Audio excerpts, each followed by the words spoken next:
share a little of my experience growing up with cerebral palsy and going to church with you. I went to Sunday school fairly regularly in elementary school and even more consistently from middle school on. Even though I love being involved in church, I have always had a hard time figuring out where I fit in. The church that I attended until after I graduated college did not have a special needs ministry at the time. They have a thriving one now though, thanks to Joni and Friends. Back then, I was used to being the only one with a disability everywhere I went, so it was not a big deal. I got involved with all of the student ministries. I so wish my pastors had disability ministry training when I was in middle school. I had a very hard time socially at school, and my junior high group at church was like my safe place. Unlike at school, the kids were at least nice and polite, and I found much needed comfort in the worship time. But I still didn't feel like I could tell the pastors my struggles because I was the only one with a disability, and they didn't really know how to relate to me, and my speech was a barrier. I want to help change that for other kids.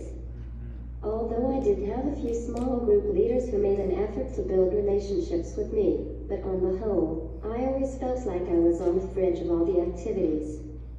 The older I got, this disparity became even more apparent as the pastors started really encouraging the students to find ways to serve and use their gifts for the church.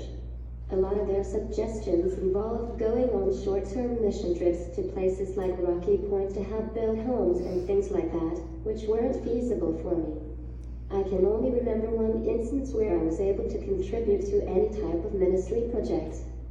It wasn't too long after that, however, that I graduated college and the whole young adult ministry moved to a totally different campus. At that point I felt completely invisible.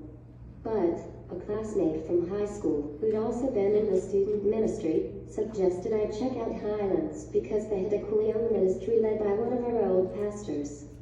I knew Highlands was a lot closer to my house, which would be much easier, so I took a step of faith and went to check it out.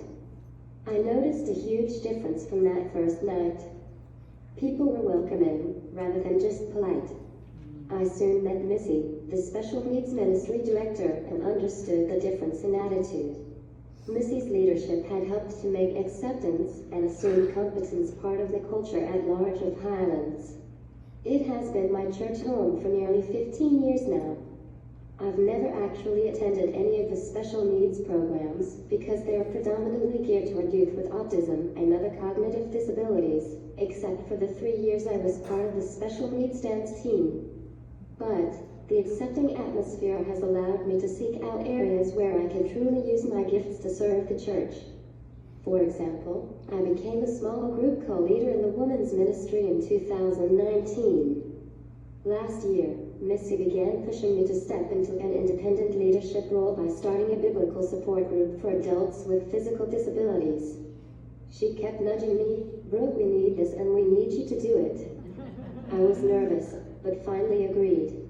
Right now, the support group has 5 active members and has been a blessing to lead. I'm beyond grateful that Highlands is committed to being an irresistible church, to put it in Johnny's terms. Therefore, the best advice I can give you is actually from her. It's the connection point for 1 Peter 4:10, the Beyond Suffering Bible, which says, God gives every believer a spiritual gift to be used to serve others. Disability does not negate that truth. Even gifts that seem less noteworthy demonstrate God's character. The church needs to make a special effort to provide opportunities for people with disabilities to use their gifts and talents. When we do so, God is glorified, and the body of believers is edified. In order to put this in action, do what my Ms. Wheelchair Arizona platform says, always assume competence. A typically able person should strive to approach a person with a disability the same way they would any other. Get to know them by asking questions, seeking out common interests, and listening to their experiences.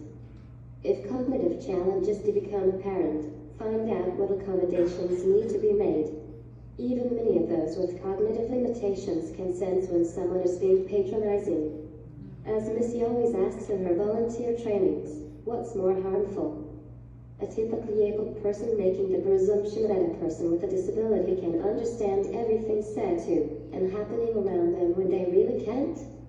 Or someone noticing another person's disability and jumping to conclusion that their physical limitations automatically makes them not cognitively aware? Giving people the benefit of the doubt is always the best practice. We are all created in God's image.